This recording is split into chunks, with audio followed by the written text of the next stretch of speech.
Welcome. Welcome to all of you who are joining us on Zoom and to those of you who are in the room. My name is Reverend Diane Burke, and 16 years ago next month, I started One Spirit, and here we are 16 years later. We would like to give you a little bit of a taste of the One Spirit experience tonight. And generally, we start each of our seminary classes with a piece of music designed to kind of set the tone and the energy of the day, and then a simple prayer to invoke the divine presence to be with us. So please just get comfortable. You can listen with your eyes open or closed, whatever is most comfortable for you.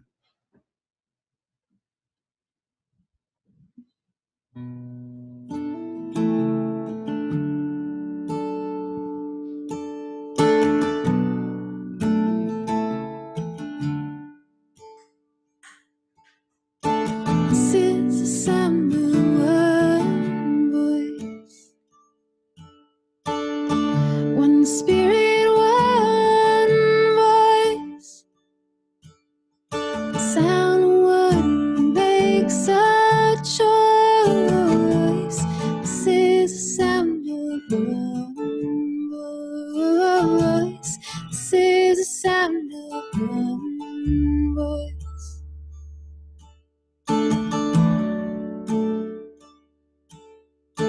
This is the sound of voices too.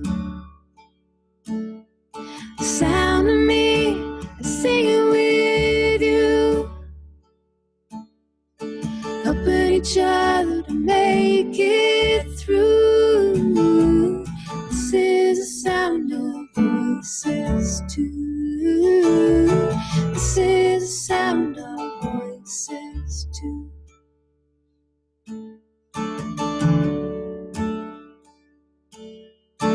This is the sound of voices three, singing together in harmony, surrendering to the mystery. This is the sound of voices three. This is the sound of voices three.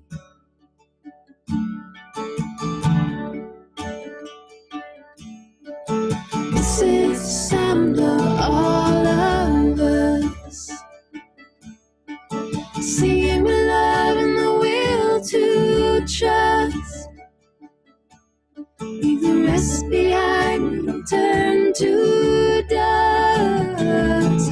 This is the sound of all of us. This is the sound of all of us.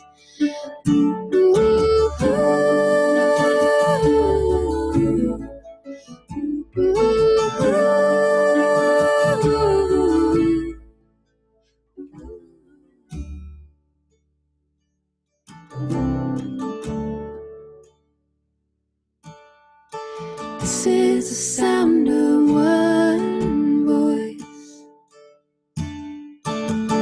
one people, one voice. A song for every one of us. This is the sound of one voice.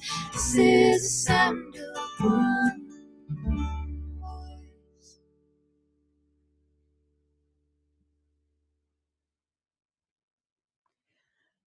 With gratitude in our hearts, we call upon the great mystery, the one source of all life, who has called us together this evening. Our world is so filled with cacophony, with disharmony, with division, with fear.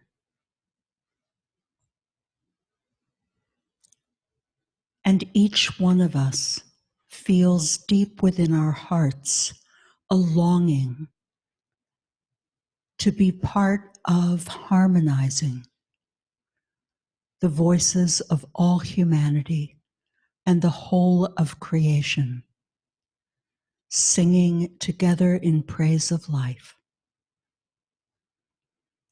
May the time we spend together this evening serve that purpose. And may each of us here be guided to discover more deeply our own melody line in the great song of love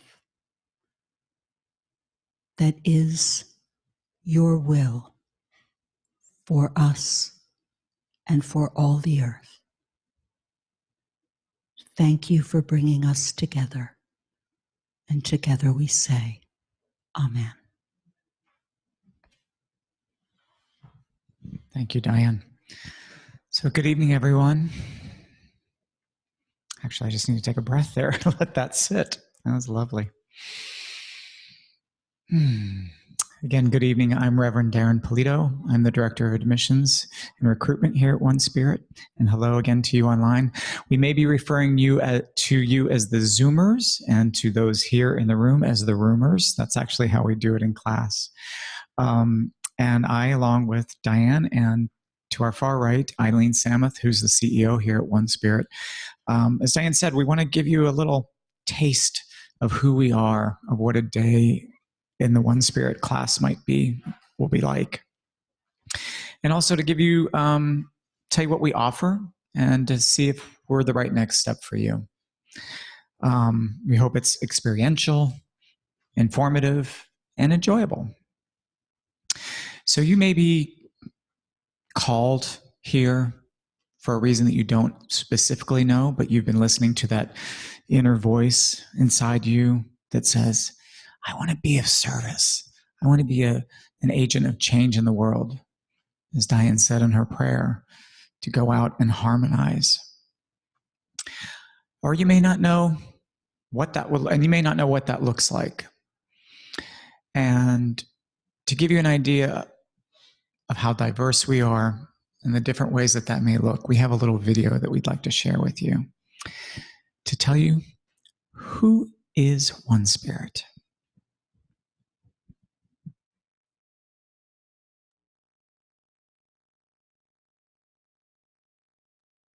We are One Spirit.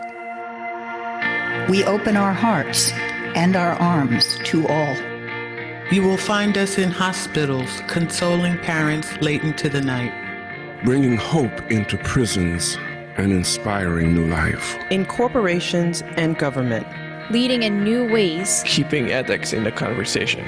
We walk for peace. For justice. To end homelessness and hunger. We care for the earth and for all living beings. Some of us stand in the pulpit and look like ministers.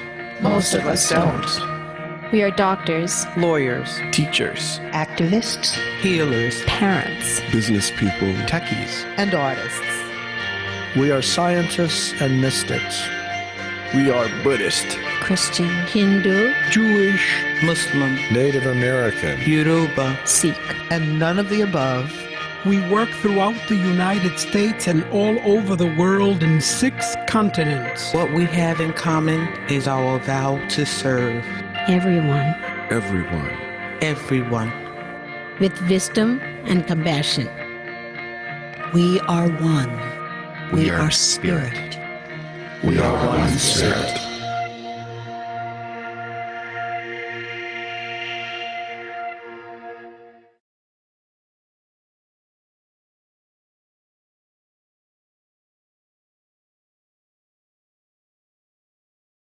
Diverse community, right?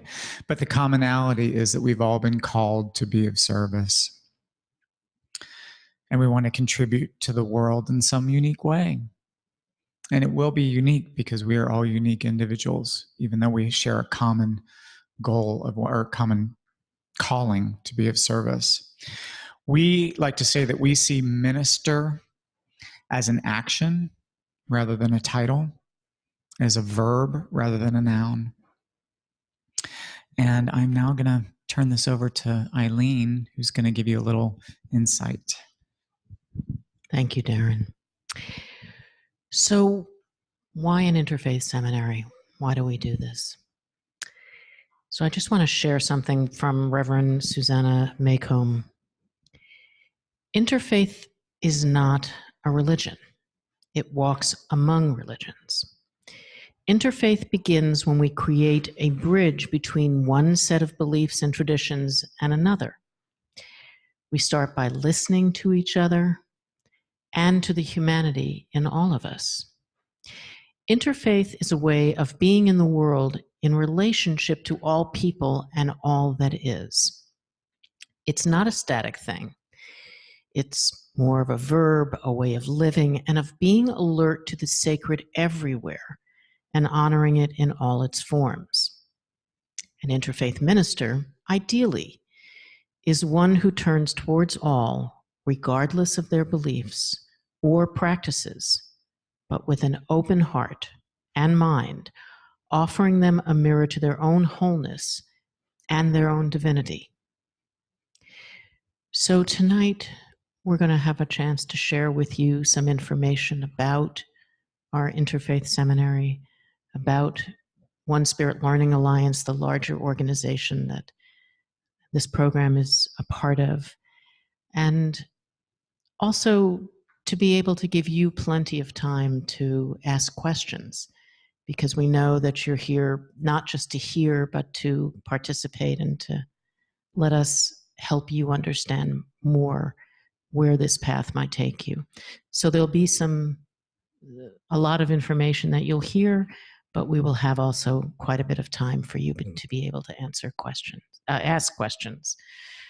So I want to now turn it to Reverend Diane Burke for our next section. Thank you, Eileen.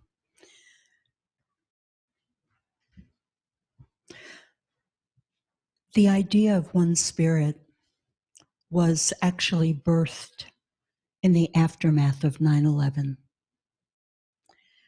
And there is a spiritual teaching that says love brings up everything unlike itself to be brought to the surface, brought into the light so that it can be cleared, offered, surrendered, and healed.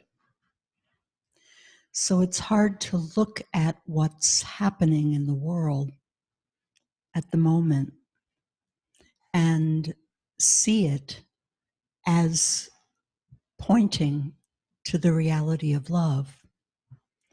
And yet, that may be exactly what's going on.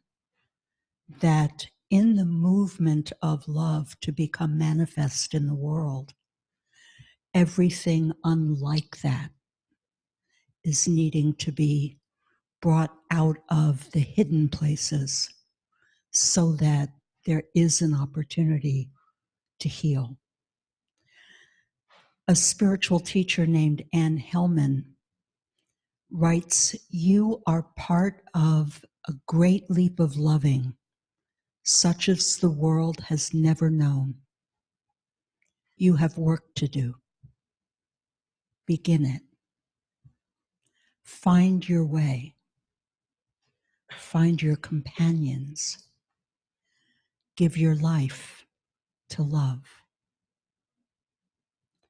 And I would say that's the reason people come to One Spirit, because on some level, they feel called to become a presence of love and healing in the world, not simply through what they do and the actions they take and the formal service that they give, but even more importantly, through the quality of men and women that they grow into, so that simply by being in your presence, people are uplifted.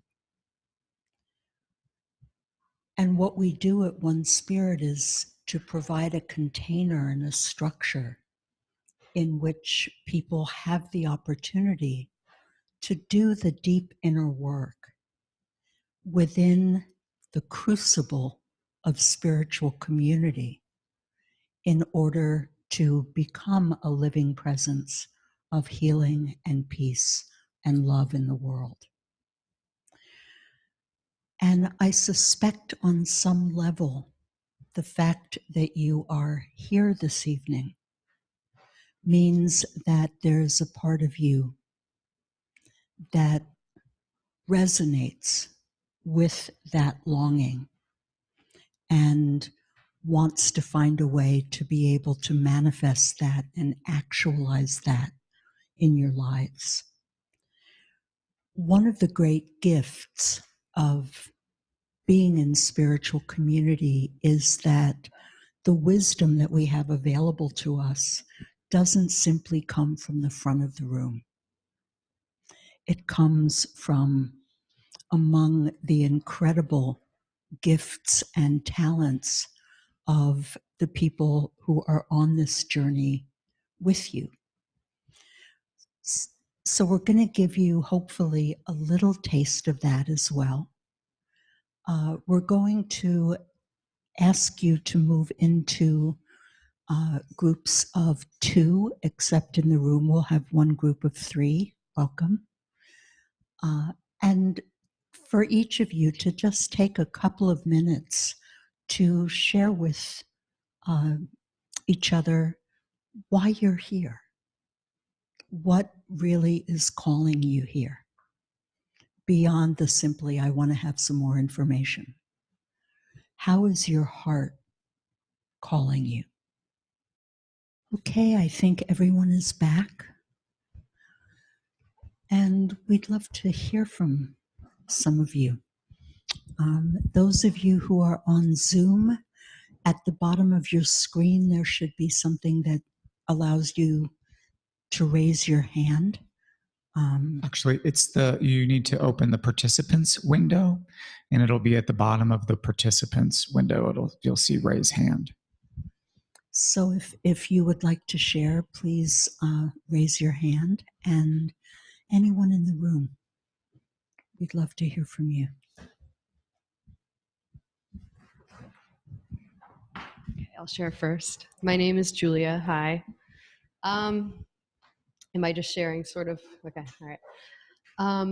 So I was saying that I didn't have a very spiritual upbringing. I was raised in a very secular Jewish home with no real connection to God that I felt at all. And I just led a very non-spiritual life for most of that time. 3 years ago, I came out of a period of addiction, and through that kind of started on this like awakening path. Mm-hmm. And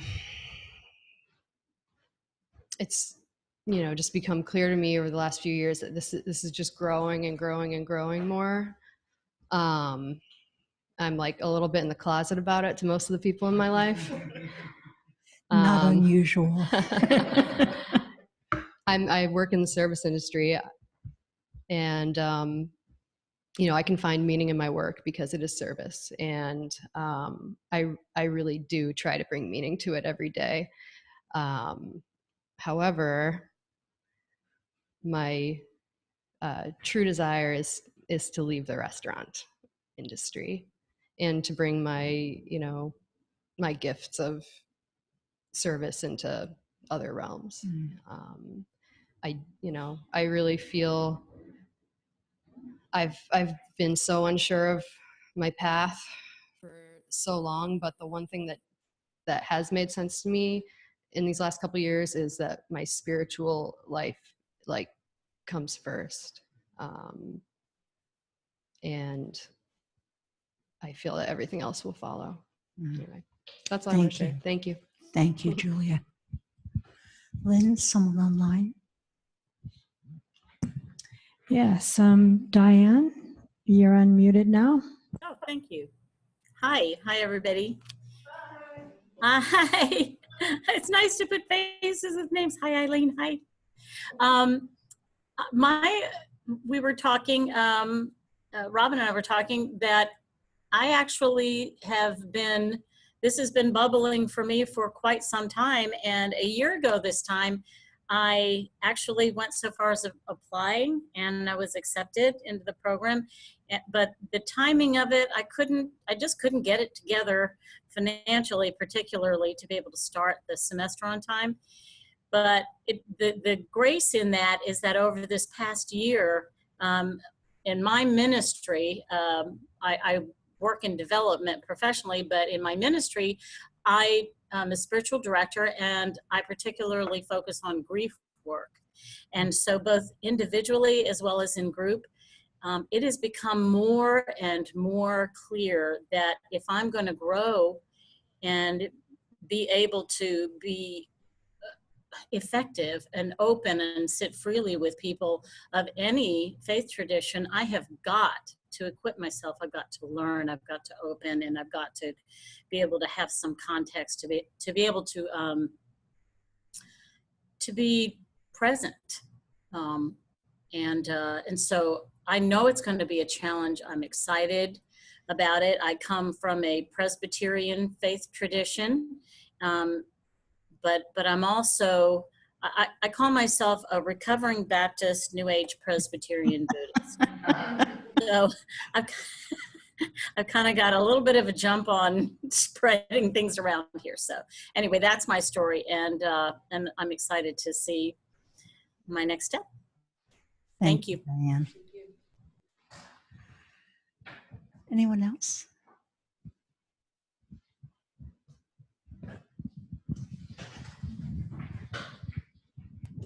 Thank you. I'm a mindfulness teacher, and I work with empathy building. Can you say your name? Shoshana. Thank you. And I think the feeling of wanting to move deeper into service is so powerful. I haven't really known where to go, what that was going to look like, though I'm a teacher and I love the practices that I'm a part of.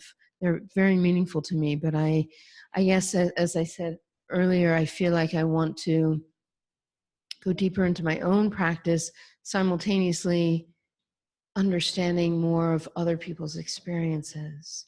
So both spiritually, religiously, but in general, just being more present with the experience of other and really working toward understanding better and committing to that as I'm committing to myself in my own spiritual practice. Wonderful. Thank you, Shoshana. Anybody else online, Lynn? Nope. Anyone else in the room?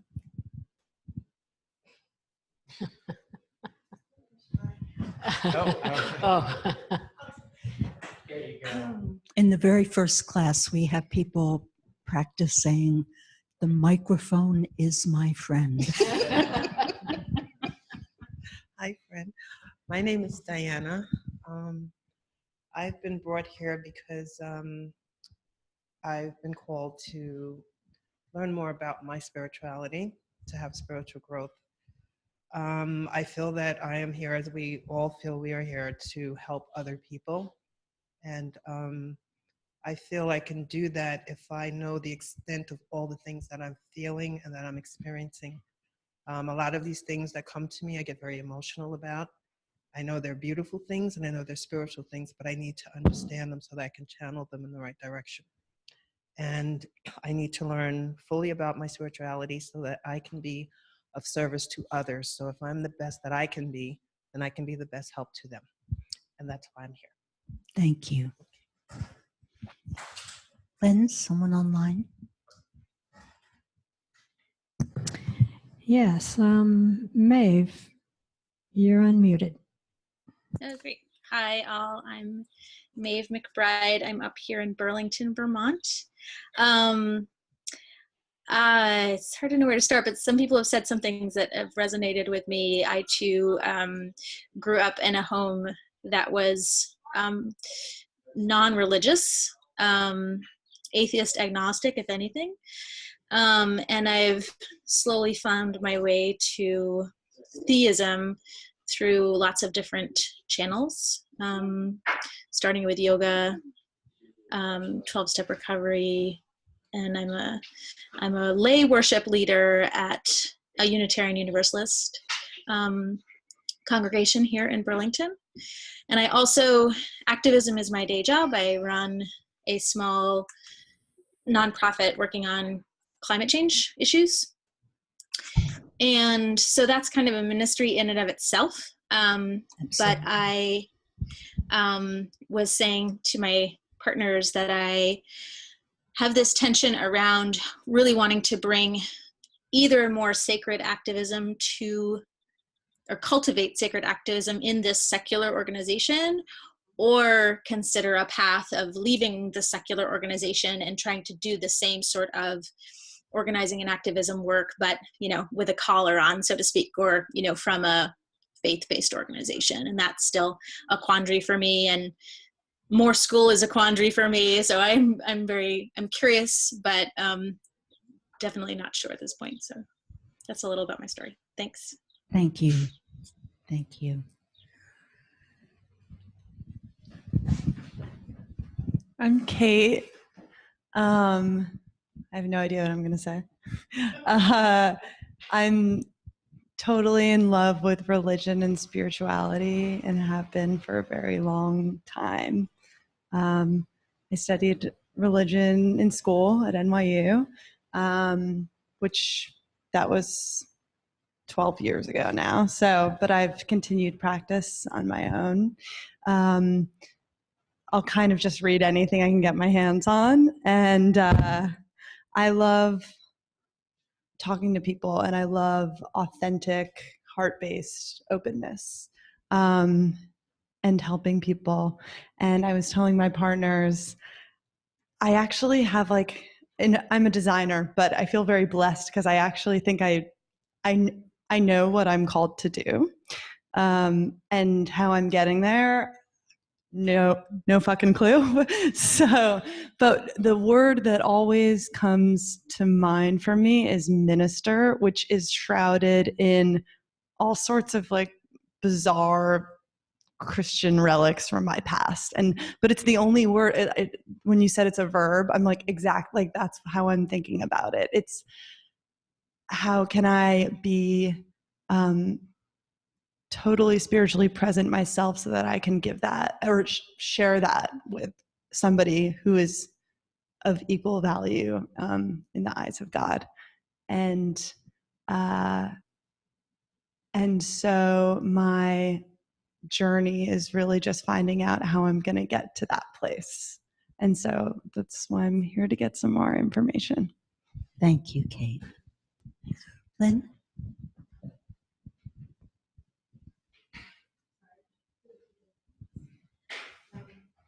Okay, I'm going to call on Robin. You're unmuted now. Hi, everybody. I'm really, really excited to be here. I was I felt like I was counting the minutes like a little kid, oh, I'm going to go on this call. I'm so excited. I'm a big believer in signs, and I feel like there have been so many signs directing me towards this, actually for probably decades, but I chose to ignore them until very recently. I've tried on, and I was sharing this with Diane earlier, I've tried on many different religions.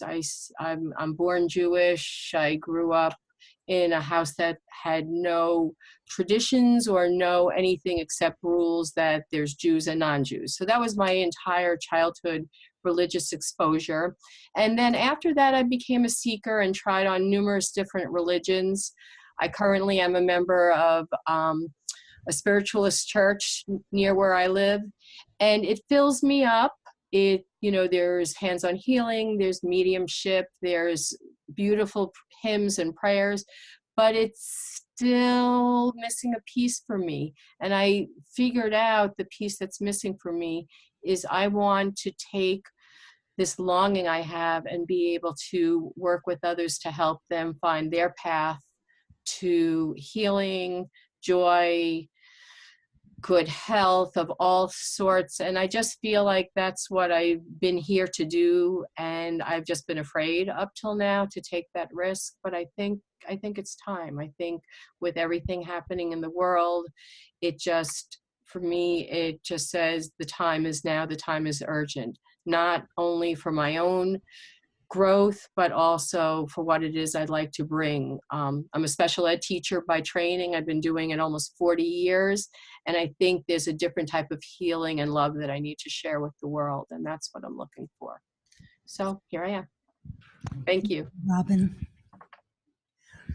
Eli, would you like to share anything with us? Everyone seems to speak so well. I'm like, did they practice this or what? I guess I could put it this way. Sometimes you may have a calling. Sometimes you know what you want to do. Sometimes you move your feet and then you find yourself somewhere and then you say, oh, okay. Do I have the insight to be able to take advantage of these things that we would normally call coincidences, which we now know that there aren't any coincidences at all. Initially, I came here to support my friend Diana. She is at a particular point in her life where she's looking to discover certain aspects of herself. That is something that all of us are constantly doing. So in coming here, I find that I've been moving my feet and I find myself here. So one, I'm open to the experience. Two, I have found that my life has been a life of service. It has always been a life of service. And I find myself in a position now that I am providing a service, and there is a responsibility or a humility that comes when you realize that people are coming to you for answers,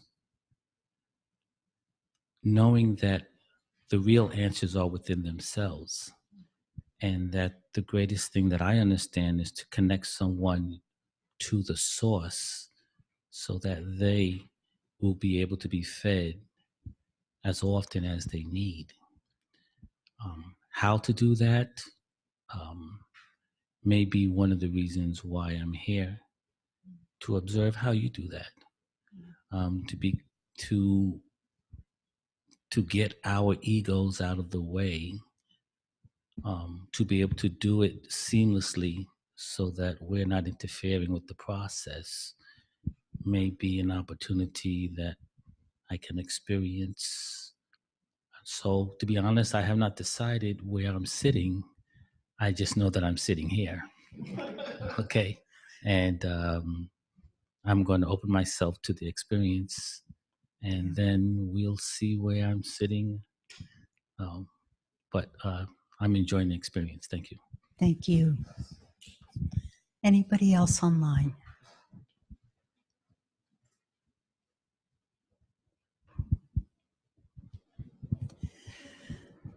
Okay, thank you all for really wonderful and heartfelt sharing. One of the things that people say about One Spirit is that we open hearts. And that process of learning to notice when we open, when we close, and realizing when we close how to gently be able to open again is the process, I think, that really prepares us for what I think of as ministries of presence. The capacity to truly companion people and be with people so that they learn that they can find the answers in their own deepest inner wisdom and connection to source, rather than looking outside to external authorities or people who are going to tell them what to think and what to believe, but to really companion people as they find their own way along this journey that Spirit is in charge of in each of our lives. I'm going to tell you a little bit about the 2 years of the program and how we do that, how we look at that. And to begin, before I talk about the first year, I'd like to just share with you quickly some poetry of Rumi, the great Sufi mystic. And he writes, "What is praised is one. So the praise is one too. Many jugs being poured into a huge basin. All religions, all this singing, one song. The differences are just illusion and vanity. Sunlight looks a little different on this wall than it does on that wall, and a lot different on this other one. But it is still one light. We have borrowed these clothes, these time and space personalities from a light, and when we praise, we pour them back in. What you are looking for has many names and one existence. Don't search for one of the names. Move beyond any attachment to names. Every war and every conflict between human beings has happened because of some disagreement about names. It's such an unnecessary foolishness, because just beyond the arguing, there is a long table of companionship set and waiting for us to sit down. So that is sort of the spirit and understanding and intention with which we study the great religions and wisdom traditions of the world, from the perspective of recognizing that each of them has brought treasures to the heritage of human wisdom, that each has particular gifts and jewels to offer to humanity. Each also, particularly in an institutional sense, has ways that they have gone far astray from the original mystical revelations that gave rise to these traditions in the first place.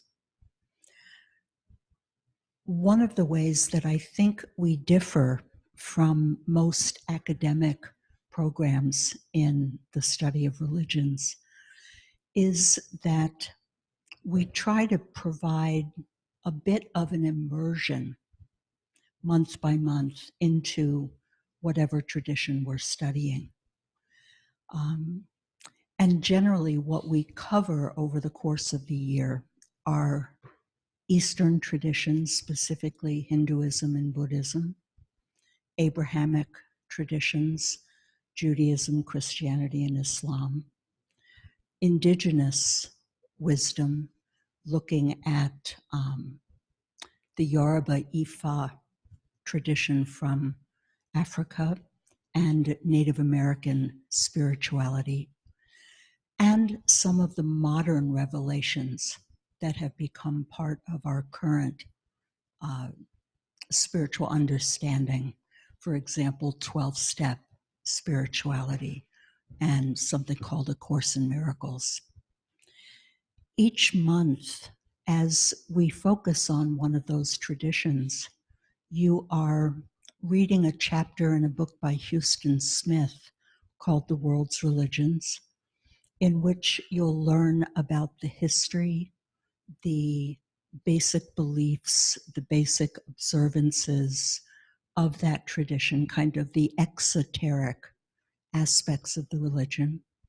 You'll be reading excerpts from the sacred texts of those religions. You'll be invited to work with a spiritual practice that we often in our minds associate with that tradition. Even though when you start to study spiritual practices, you discover that pretty much every religion contains an expression of every type of practice, but some religions emphasize certain ones and have developed the technology of those practices, if you will, to a greater extent, while other traditions have developed other practices to a greater extent. So we ask you to immerse yourself in an experience of a practice from that tradition so you can have a sense of what that makes available to the inner life. To give you an example, the month that we study Islam, you're invited to pray 5 times a day. You don't necessarily have to learn and do the traditional salat, the traditional Islamic prayer, but just to see what impact does it have on my inner life if I make it a point to stop 5 times a day to remember my source, to remember what's really important to me, what's really central to me. And and what happens when I do that. And finally, you're invited to go to either a place of worship or a place of spiritual gathering for the tradition that we're studying, so you can have an opportunity to experience what that is like for the people who actually practice and live with that tradition. After doing all that work for a month, we bring in a guest speaker who is generally either a clergy person or spiritual teacher or lifelong practitioner from that tradition, so that they can share what it's like from their own direct experience of what it means to really live that religion or tradition, what the challenges are, what the treasures are, what keeps them practicing that path. So it's a real kind of immersion month by month, not just in an intellectual understanding or kind of arm's length understanding, but really to the degree that we can experience the gifts of that tradition from the inside. The other things that we look at in the first year, we believe that anyone who is going to be working with other people needs to have some basic psychological understanding of people. So while we're not training you to be psychologists, we do introduce you to some of the really foundational psychological teachings that we feel that anyone in the helping professions should have a familiarity with.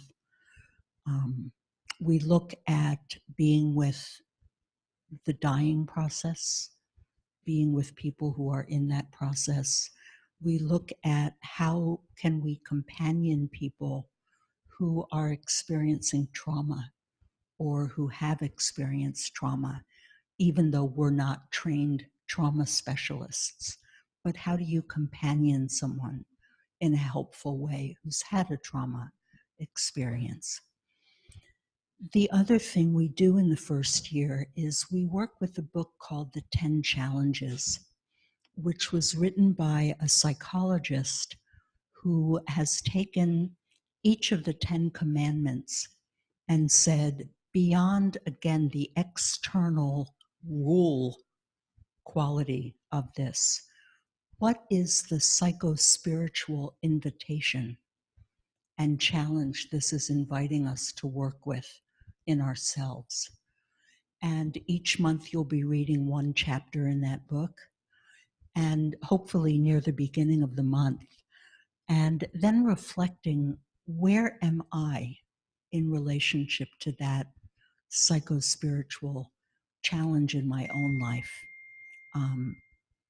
And writing a brief 1.5 page personal reflection on that.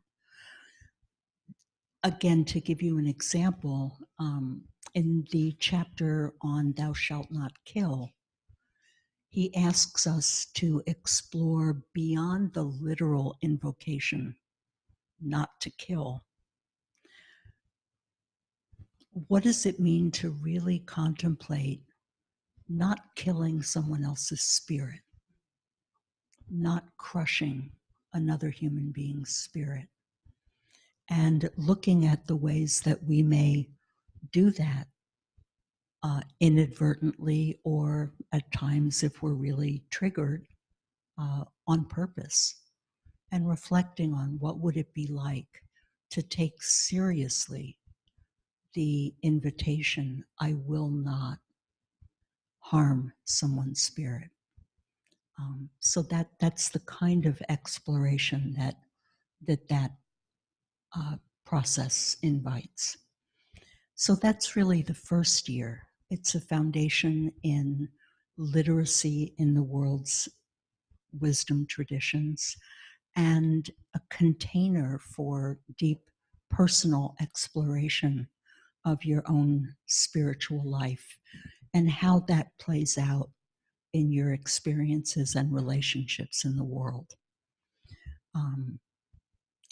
The second year is focused more on the practical expressions of what it means to minister in the world, the kinds of things that people might call on you to offer as service.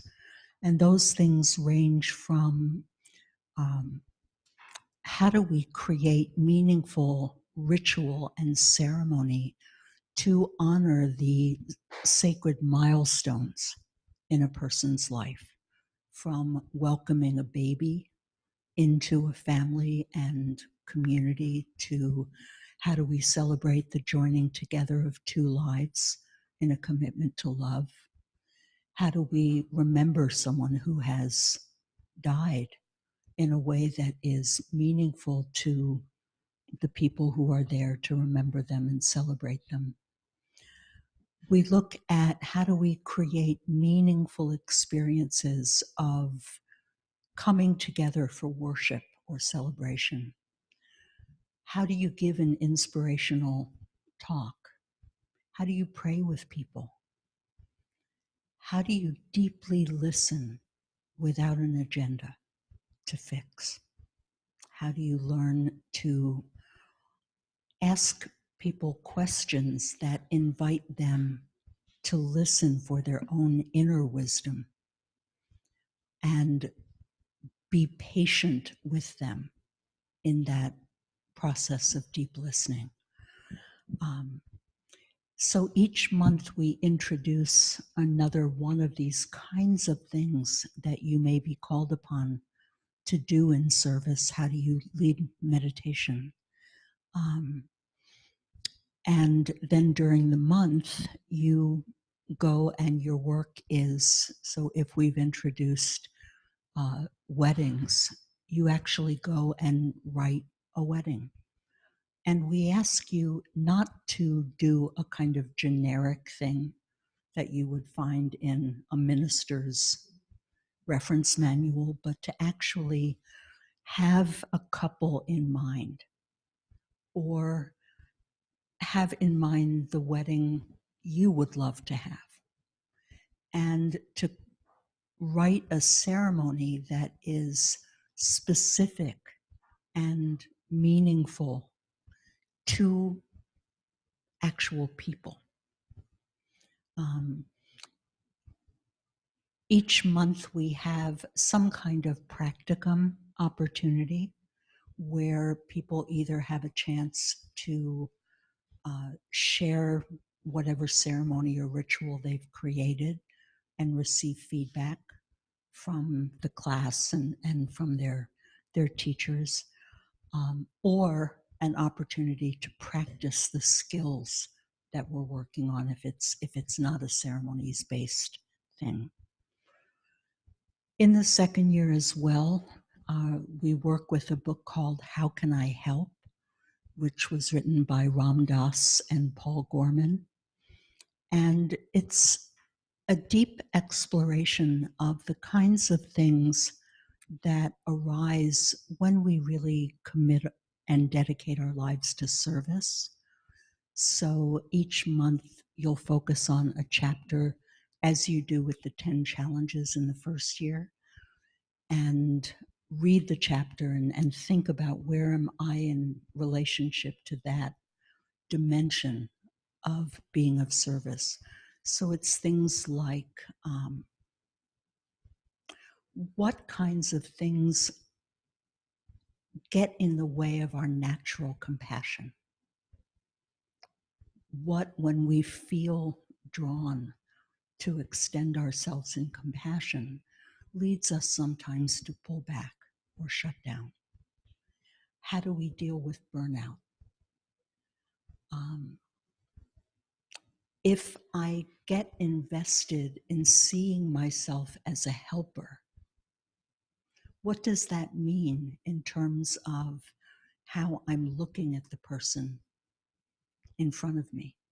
Do I have an investment in making sure they continue to need help? And what does that do to the relationship? How do we engage in social action from a place of open-heartedness rather than falling into the division of us and them, and we're right and they're wrong and we've got to get them to change, and all of the kind of adversarial kinds of things that so often creep into social action work. And finally, in the second year, because we very much feel that we are preparing you to step into spiritual leadership, whether that ever looks like positional leadership or whether it's simply recognizing the responsibility that we have within our own circles of influence to live from the best of ourselves and to encourage and support the best in others. Each month we give you a list of names of people who have been influential teachers or leaders in the history of spirituality and religion, with a little description of each one, and ask you to choose one of them to research more extensively, and then again to write a personal reflection on how this person would either serve as a role model for you as you consider your place in the world as a spiritual leader, or maybe what you discover is that they show you how you want not to be, and they teach by reverse example. So that's really those three things: the practical aspects of ministering, the deeper dimensions of being of service, and the reflection on and preparation to step into your own leadership. Those are the things that serve as the focus of the second year.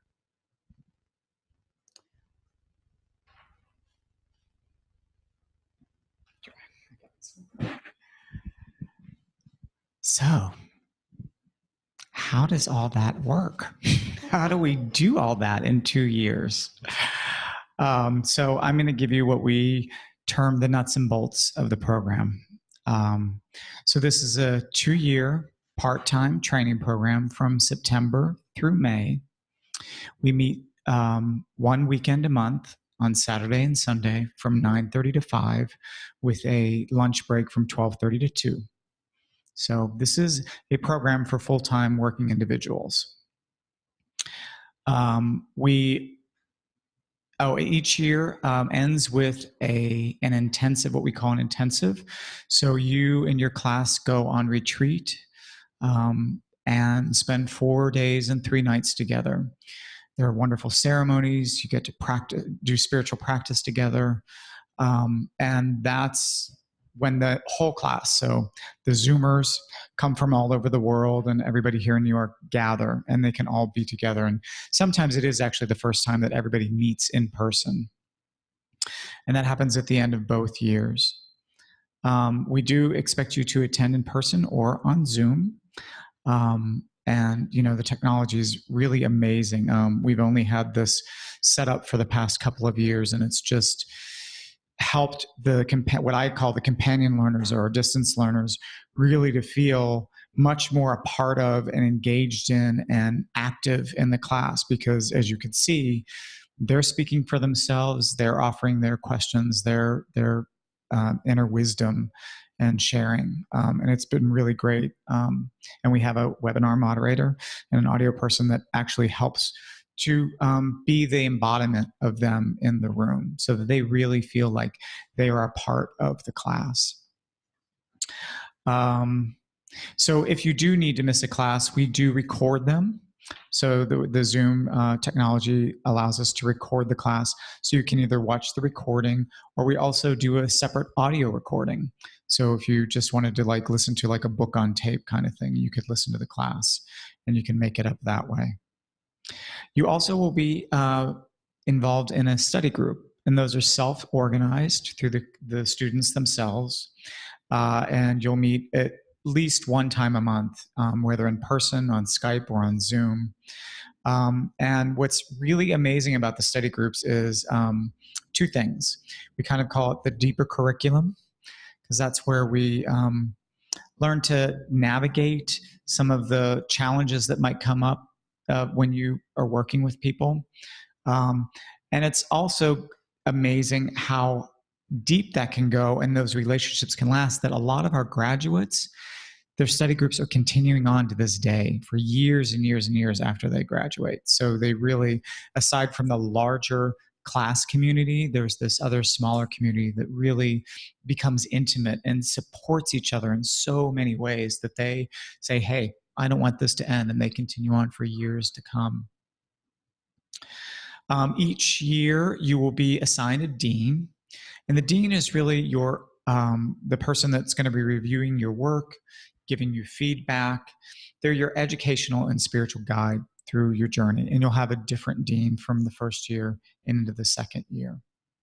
You also have the option of requesting a mentor.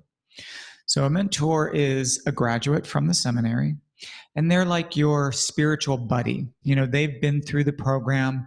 They, you know, remember what it was like to, oh gosh, writing a wedding ceremony was really challenging for me. And they can, you know, they're the person that reminds you that you're not alone in this. We've been there. I've been there. I understand what you're going through, and can help you navigate the feelings that may come up around that. You'll have your reading and writing assignments, and those should stay current. And all of the work that you do, all the assignments will be given to you and then submitted on the class website, which is called Wisdom Web. It is a private, students and faculty only involved with that class that are able to access it. So I hate to use the comparison, but it's kind of like Facebook, but private. But again, any announcements, any homework assignments that will come from your deans or from the instructors will be there. There's a discussion area for the students to be able to, you know, discuss things with each other on there. So it's just the gathering place, the electronic gathering place for everything that happens in the class. And so you are also required to take 3 elective credits per year. Now, the package that you get when you enroll, and there's an elective package that you pay for. That gives you 4 credits worth of classes. but you're only required 3, so you get an extra one that you can do with what you'd like. A 1 credit class is either 1 full day class or 4 evenings. So a 1 full day class would be like, again, on a Saturday or a Sunday. And then sometimes we do evening classes, which run from about 7 to 9 generally. So they run from 7 to 9 over 4 evenings, and those 4 evenings would be considered 1 credit. And then we also have some, well, actually quite a few, 2 credit electives, which are Saturday and Sunday. So those would be worth 2 credits. And then last but not least, we ask that you do 15 hours of community service per year. That's nothing. You're probably already doing that now in some way or another, honestly. I mean, a lot of people are probably already doing a lot of volunteer work. So, but we ask that you do, and you'll work that out again with your dean. You can discuss with them like, hey, I'm already doing this. Will this fulfill the requirements? Or you find other ways of doing it. You can do your community service here. We love our students volunteering to, be classroom assistants for some of the electives or for other events that we have here. So there are many ways of doing that. Did I miss anything? I think I got Eileen, you want to jump in there? Just to say that for the people in the room, and we'll send this to people tomorrow who are joining us via Zoom, our catalog of electives just got released today. So you're the first ones who are seeing. It's not even up on our website yet. It will be in the next week. So we have a new catalog of 19 or 20 classes that will be available for you in the next year. And we'll email that to you tomorrow, both people in the room, but also people on Zoom. And I also, as you look through the elective offerings, you may find that there are many more than 4 credits that you would like to take. What we do is price additional credits very, very, very reasonably so that our students can take advantage of electives are generally things that either take aspects of the curriculum and go deeper or supplement the material that we cover in the basic curriculum. So I think each additional credit is $65 or $70. So Yeah. if you go any place for classes, you know that that's a very significantly reduced cost. I think the only other thing I want to say, and in a lot of ways, it's what has kept me doing this work for so many years, is every September I watch a group of strangers come into this room, sort of look around and sometimes think, what am I doing here? Sometimes look around and think, oh, what are they doing here? And what I see year after year after year is this group of strangers fall in love with each other. And over the course of this journey, form a true spiritual community where people genuinely care about each other and genuinely care for each other and show up for each other. And what that tells me is that we want to love. We want to love each other. We want to love other people. And so much of what goes on in the world discourages that rather than create spaces where that can naturally happen and emerge. And that's really what we're committed to here, both because the experience itself is precious and because once you've experienced that, you know it's possible. And you can take that out into the world and help make that available to other people as well. So any questions? So I just want to let you know, someone online was asking for the dates for the classes and great. the intensives. So first year of seminary generally meets the first weekend of the month, unless there's a holiday or some other circumstances. Second year of seminary generally meets on the third weekend of the month, again, unless there's a holiday or something else that comes up. The first year intensive is like the last weekend of May. Again, it's 4 days. I believe this year it's May 26th. It almost always starts the Tuesday after Memorial Day. Thank you. So it's the week that Memorial Day falls in, and it's Tuesday through Friday. And the second year intensive is then the following Monday through Thursday. So your ordination will take place at the second year intensive in a private ceremony just with your own sacred community.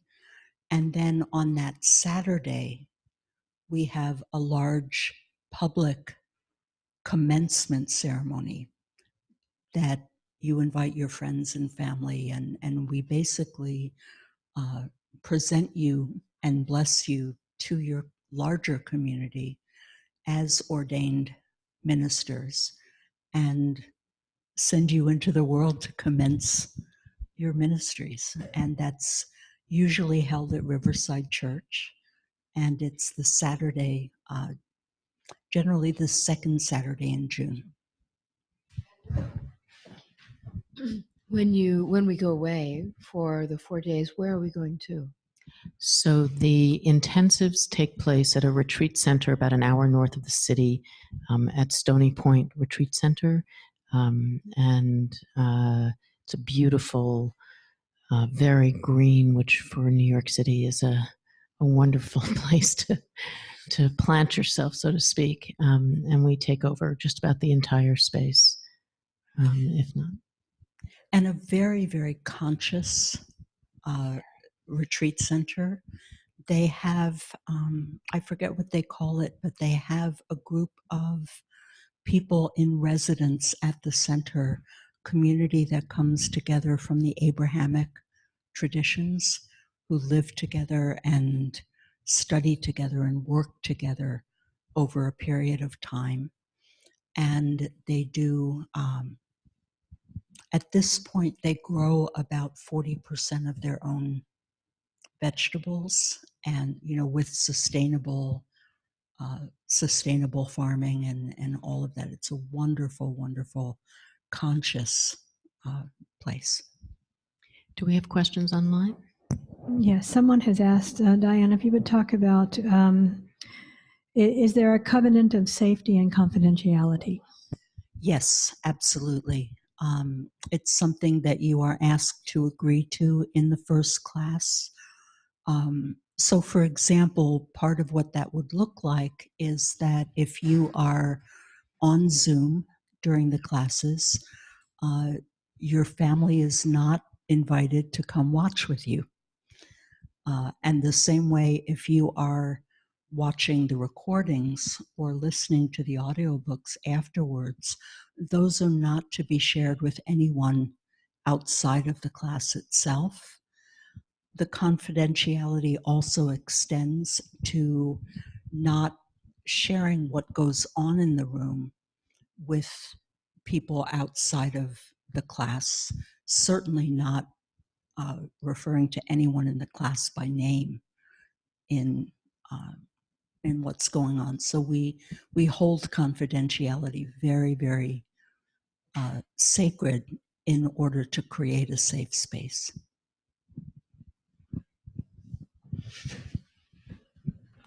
Is it just one teacher throughout, or does the teacher change month to month, or how does that work?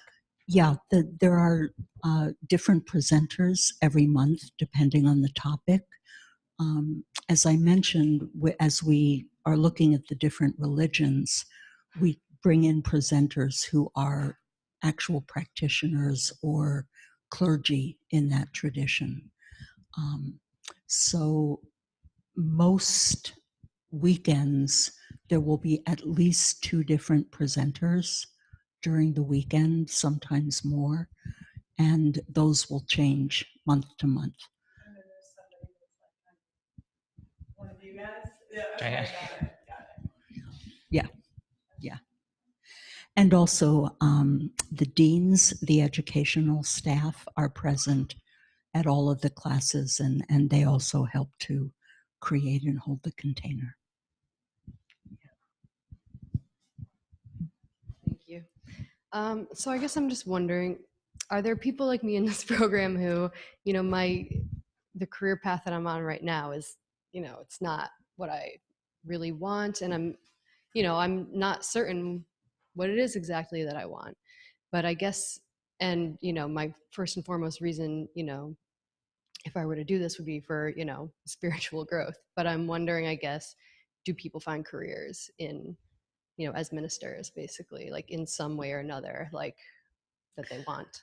Yes, and I would say that I'm not sure that I would use the word find, because often it's less about finding a job or a position out there that already exists, that you fit yourself into a nice, neat little box, and more that people create ministries and ways of expressing their service in the world. So some people find that they bring what they're learning into whatever they're already doing, and other people find that they're just incredibly surprised by what they end up being drawn to and what they end up creating. Yeah. And also, our students come from a really broad range of occupational backgrounds, from professors to business people to hairdressers, hairstylists, to actors, to secretaries and administrative assistants, to attorneys, to doctors, to police officers. It's just an incredible range of backgrounds and work that people bring in with them, and that's actually part of the richness of the experiences, is that diversity. And the diversity also extends to ages. We have this class that is being formed now for the fall, has people from their early 20s, a whole bunch of people in their 20s right now, and early 30s, and a whole bunch of people in their 40s, 50s, and 60s, and I think we've had people in their 80s. So, but it's an incredibly rich and diverse group of people with from so many spiritual practices and so many backgrounds. It's forming into a really interesting group of people already.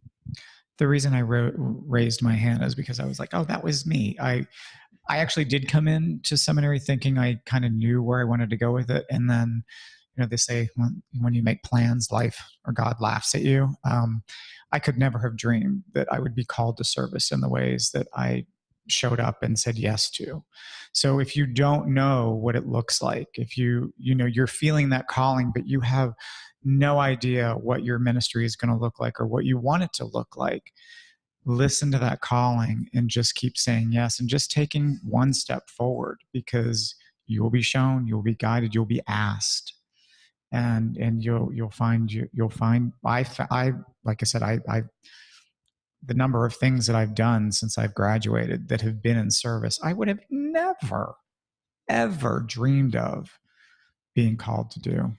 And also remember, if you're sure about what you want to do, that also might end up changing, because it's just going to be, you're Look back where you were 2 years ago from tonight and look at who you were and wonder, how did you get here from there? That's the kind of change that happens in life. And think about being in a program that, as just part of the work, helps to grow that change. I came late, so I don't know. What is your name? I'm sorry. I'm Darren, Reverend Darren. Yeah. Would you mind sharing with us some of when you're saying that you're called to in all these ways? There's one brief story I'll give you, and it was I was graduated and was ordained in 2009. I was working in a hair salon part-time, was wanting to leave that. I came into seminary I was doing ecstatic dance workshops, and I wanted to help connect spirituality and dance again, bring dance back into worship service. Well, my first act of real ministry came in the hair salon, cutting someone's hair. I don't know if anybody knows who she is. Ingrid Betancourt was a candidate for president in Colombia and was captured by the FARC guerrillas and held hostage in the jungle for 6 years. She was rescued and had made a vow once she was rescued that she would not cut her hair until the other prisoners that were being held were also rescued or released. So she'd been out for a year, had written a book, and was getting ready to go on this book tour. And the PR people and everybody was like, well, we got to do something with your hair. And she says, I've made a commitment to this. I don't want to cut it. And a client of the owner of the salon, he happened to be on vacation this week, is a book publisher and knew Ingrid, was working with Ingrid. And they referred her to our salon. And when this PR person called, they said, oh, we have a very important client that needs to get in. I was like, sorry, Thomas isn't here. And I just got ordained and I need to go sit and think about this. And And they're like, okay. And so that phone rings again. It's the client. And she says, Darren, did you get a call about something? I said, yeah. She says, did they tell you who it was? No. She says, does this name mean anything to you? I was like, no. She said, look it up on the internet and call me back. So I did. And I was like, oh my God. So I called her back and I said, well, Julie, Thomas isn't here. And she said, I didn't refer them to Thomas. She knew I had just been ordained. She said, I referred them to you because she made this vow about her hair and she's a devout Catholic and it means a lot to her. And I know you'll be sensitive enough to do it. So she came in, we did a ceremony and we discussed about how much we could cut and she would feel comfortable with it. And it literally did a ritual. That was something that I learned through here from one of the other students. And she came back to me several more times. We developed a relationship. So that was my first act of seminary or ministry. I would have never in a million years, ever, have imagined that was going to be it. So does that answer that question? And now I'm here. Lynn? Yeah, someone online wants to know how big a typical class is. Sure. So we have classes that range from 60 to 85. Right now, there are about 60 people in the class that's starting in the fall, and we expect that there will be a addition to that class before it begins. So somewhere in that general area, and it's as I said, it's a class that's forming now, and it's going to be, I think, a really interesting group. One of the things that I think is important to know, though, because that those kinds of numbers can sound intimidating, there's a lot of small group opportunities within the large class. So every month we begin really with a time like you had today, where people in the class are divided into groups of 3 and have an opportunity to check in and share with each other about their months, so that everyone has an opportunity to participate rather than this large number of people and, oh, I'm too nervous to get up and speak to such a large group. So that's also a great place where the study groups come in too, because that that's going to be a much smaller group where you're all working together. And if you feel intimidated sharing in large groups, then your study group becomes another small sacred container for people too. Other questions? And do you just want to talk about how many are in the room and how many are? Oh, sure. So typically about 50 to 60% of our students are distance learners. And even if you are somebody who's studying with us primarily online, you're always welcome to come into New York for any of the classes. And likewise, if you are primarily an in-person student, but need to be someplace else, you can join us by Zoom that weekend as well. And we have a lot of students who end up doing a little bit of both. Yes, Lynn. And someone else wants to know, how do we find a local study group or partner? Well, again, those are self-created. So once the year begins, you'll find out where people are maybe locally. There may be other students in your area and you can actually meet in person, or you would do it on Zoom or Skype or FaceTime. Technology is just so amazing these days. So, there's limitless possibilities, and you don't have to be in the same area necessarily. A lot of the Zoom students do online study groups in that way. And also the international students generally are by time zone. Yes, we do. We've got, one for sure, but hopefully several students from South Africa joining us this year. And usually some people from Australia, New Zealand. Also, with the study groups, it could be that someone says, I would love a daytime group. And there's a place that you'll post on the Wisdom website, is anyone interested in a daytime group? And maybe give some possible days that would work well, and then other people can sign up and say, yeah, I'd like to participate that way. Or in the New York area, someone might say, I'd like to host a group in Brooklyn on Monday or Tuesday nights, and people can sign up. And so it's self-organized that way. Do you have another question? The world's religions are so vast and rich, and the approach that you guys take sounds very interesting. Praying 5 times a day, sign me up, definitely. But does it ever feel like you're just glazing over it, or not really diving into the richness of these traditions? And has that become a bone of contention for anyone, or how do you deal with that?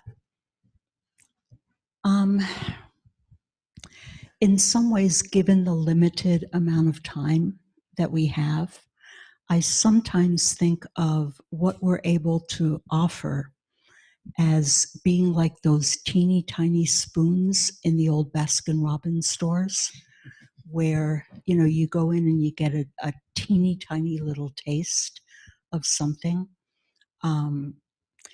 And then our expectation is that the things that draw you, you will continue to explore more deeply on your own. And for some people, that is, a lot of people experience a lot of healing with their own birth religion. Whether or not they end up going back to being observant in that tradition, they're at least able to see the beauty and the wisdom that's offered by that tradition. Other people discover that they have a deep resonance with a tradition that they might have known very little about before they start the program, and then engage in deep study and practice with teachers outside of One Spirit to really explore that in greater depth. And then, as was said earlier, our electives oftentimes will take another step deeper into a particular tradition. So as Diane said, if you're feeling a real resonance with it and you're like, well, I do want to go a little deeper with this, you can experience that in an elective and then maybe go out even further into it. But yes, absolutely. I wouldn't say it's so much a bone of contention as people really wake up to how incredibly rich these different paths are and how much they have to offer and how much we have to learn and grow by opening ourselves to them. So we're not trying to produce experts in the world's religions. We're trying to prepare people who have a basic literacy and respect and curiosity for whoever they may encounter from whatever tradition, that they will be able to listen with an open heart and an open mind, and no need to impose their religious worldview onto someone else or feel superior about it. Any other questions? So it sounds incredibly rich, and what's resonating for me mostly is the external learning, and I'm wondering about the internal piece of spiritual growth, which I know it's all connected to that. But are there particular classes, or what is the approach where that's woven in that piece, if it is? I think it's woven in a number of ways. Each month, as you're working with the different traditions, part of your written assignments will be to look at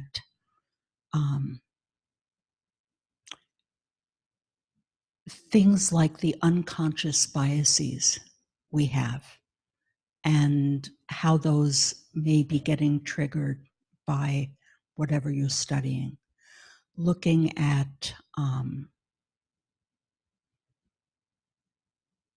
what surprised you about this tradition? What challenged you as you learned about this? How would you need to grow and stretch in order to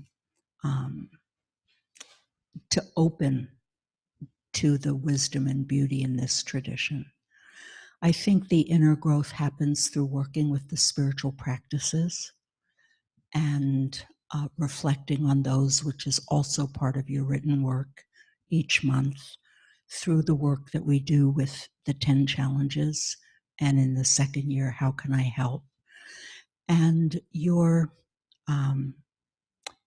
dean, the person who kind of journeys with you through this process, as they get to know you through your assignments and through your written work, will also be working with you about, around your own growth. And part of the experience in the first year is that they will give you some stretches, some areas of either building on strengths that you currently have or stretching in places that may be new and kind of growth edges for you. Does that answer your question? Okay. Lynn? Yeah, I have two people online. Ali, you're unmuted. Oh, hi. So I was wondering what your thoughts are with regards to what a calling is, and how would I know that I've been called, or how did you know you were called?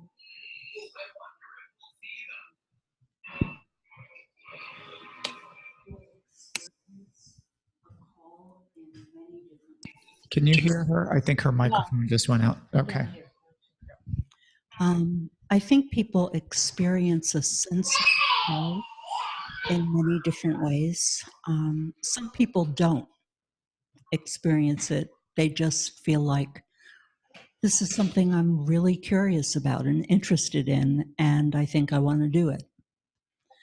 And then somewhere along the process, discover that somehow being of service to other people is really important to them in ways that surprise them. Other people experience it, I think, as a kind of inner nudge, inner prompting or urge that says, explore this, go this way, do this, check this out. Some people experience it as a longing that they don't know quite how to understand or make sense out of. Yeah. Is that helpful? Do any of those resonate for you? I think I'm kind of in the nudge category and exploring. So I'm just trying to pay attention and see where that takes me. Yeah. You know, I think it's a mistake to think of a call as having to be something big and dramatic, you know, with fireworks and technicolor and lots of drama. And, you know, some people have those experiences and some people seem to need those experiences. But I think that for many people as well, it's something very quiet. It's just a kind of openness and a nudge. Yeah. Thank you. Thank you. Is there another question online? Yes, another hand is up. Maeve, did you have a question? Yeah, I did. I'm really interested in this program because of its experiential aspect and the not just operating from the head, but from the heart and the practices. And I'm wondering how that works as an online learner. Even tonight, and it may just be me, it's not at all a critique of running this program online, but I'm having trouble. I feel like those kind of aspects of myself are kind of shut down in the online sphere, as opposed to when I'm with people, I can access that sense of connection on a deeper level much better. So I just wonder, like, what we're experiencing tonight, us Zoomers, is this very similar to how like those weekends go in terms of kind of the support for the online learners, in terms of, yeah, really trying to like cultivate that experience, like a whole body experience?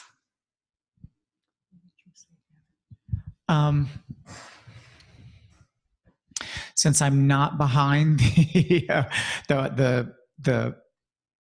controls over there, the controls, I don't know what experience you're having, because like I said, is my role as a second year webinar moderator, I really make an effort to keep the Zoomers engaged and feeling like they are a part of the class.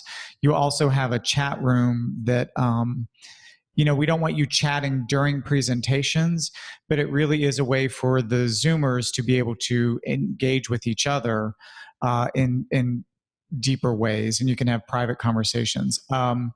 We do everything that we can to really make the experience as rich and as full as possible, given the technology.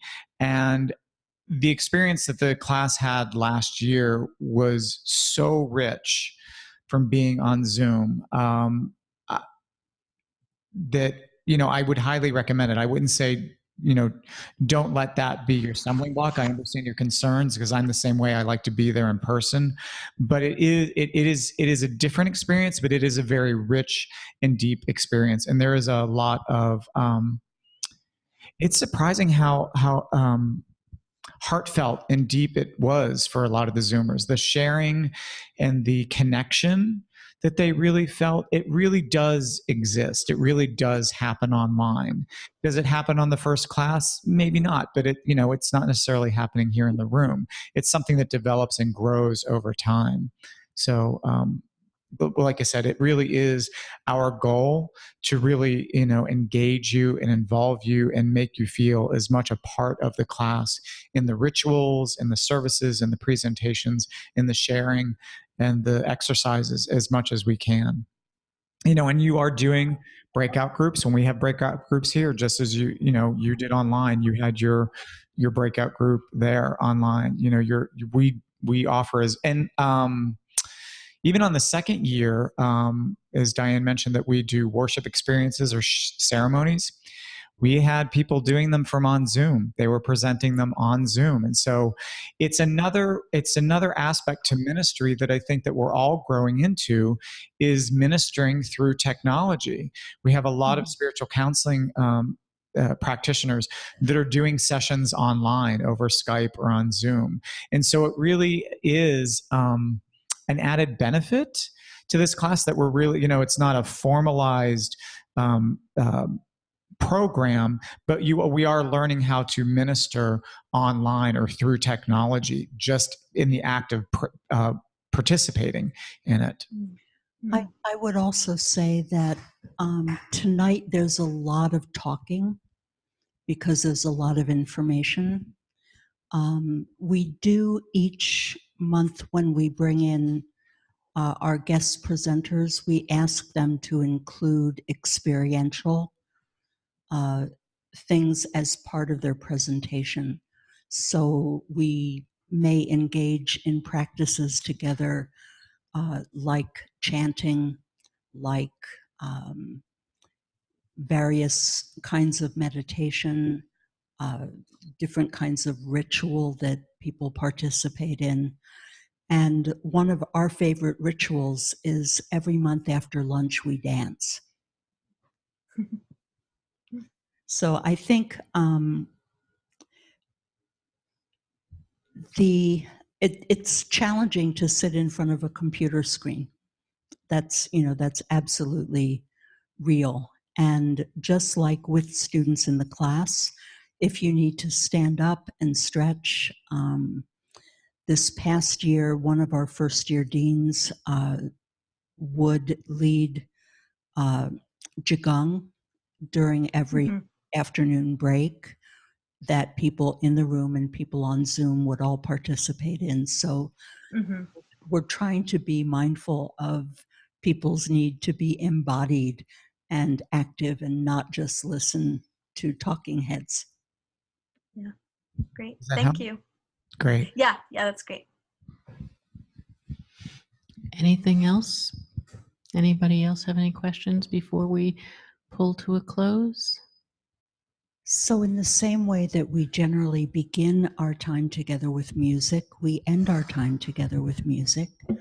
And also with the understanding that whenever we come together, whatever benefit we derive from the experience of being together is not meant to be kept for ourselves alone, but extended in service and love to others.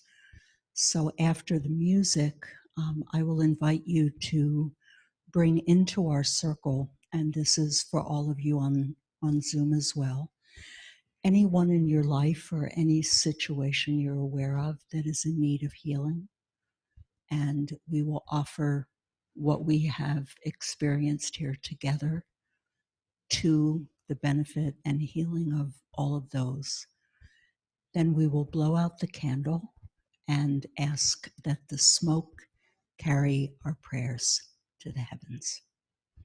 So if it's comfortable for you, would you stand and we'll form a circle. And all of you who are on Zoom, you are in our circle. And are invited to stand if you'd like, or just join us from where you are.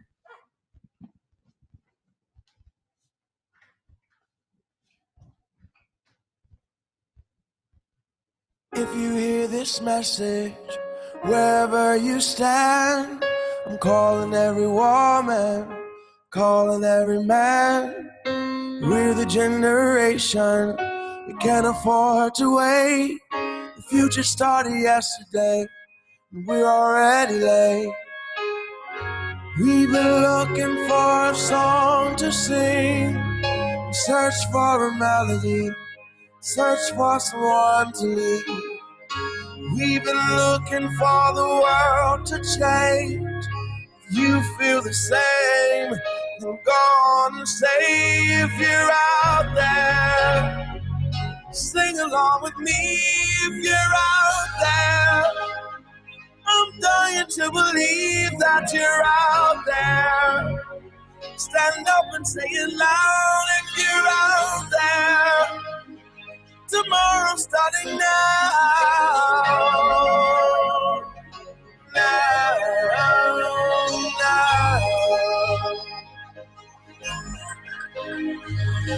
No more broken promises, no more call to war. Unless it's love and peace that we're really fighting for. We can destroy hunger, we can conquer hate. Put down the arms and raise your voice, joining hands today. I'm looking for a song to sing. Search for a leader, but the leader was me. We were looking for the world to change. We can be heroes, just go on and say, if you're out there, sing along with me. If you're out there, I'm dying to believe that you're out there. Stand up and say it loud if you're out there. Tomorrow's starting now. Now.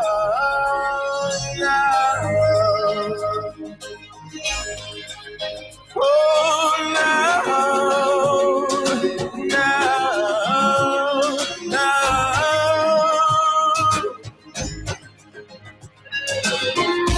If you're ready, we can shake the world. Believe again, it starts with there. We don't have to wait for destiny. We should be the change that we want to see. If you're out there,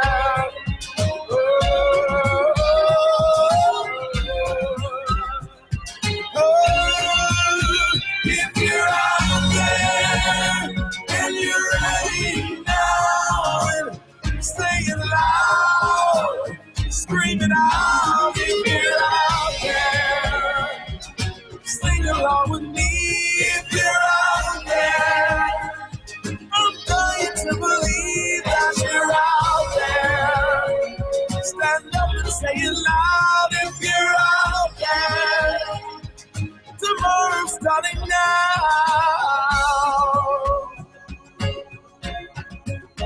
If you're out there, if you're out there, if you're out there,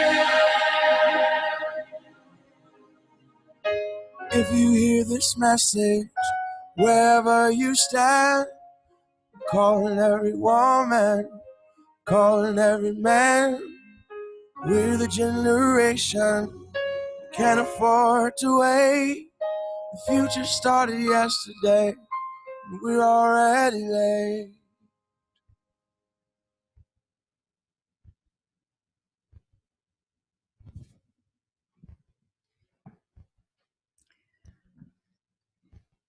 Into this sacred circle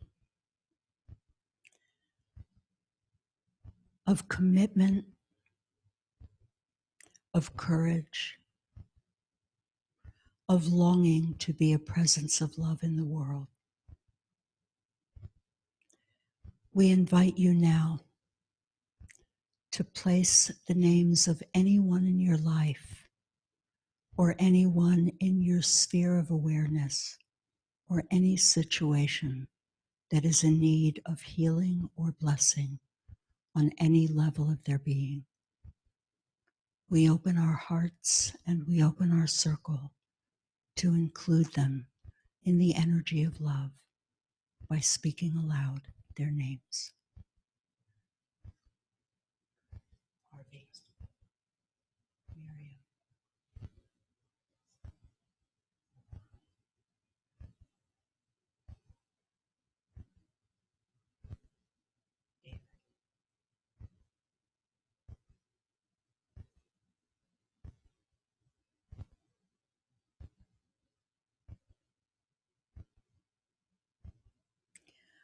for all of these that we've named, and for all who this night are in need of healing but have no one to remember them by name. We call upon the source of love to shower grace upon this world and to pour through us as kindness, as compassion, as tenderness, as courage.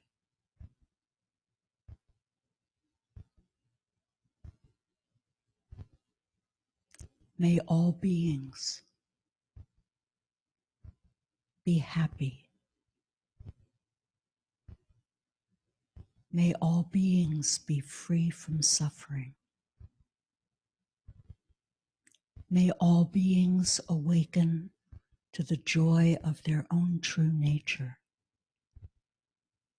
May all beings everywhere know the blessing of peace. Thank you for bringing us together. Guide us as we go forward. Together let us say, Amen.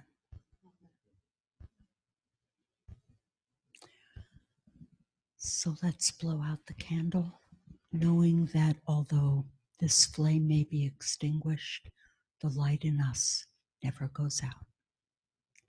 1, 2, 3.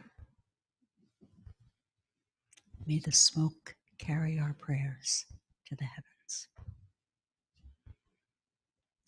Thank you all so much. Oh, we have a puppy. Yay. Yay. That's one of our favorite things is when the Zoomers bring their little puppy Dogs companion. and cats dance with us Yes. after every lunch break. Yay. So be on the lookout for an email for the Zoomers and Roomers. Yes. Thank you, everyone. Thank you so much.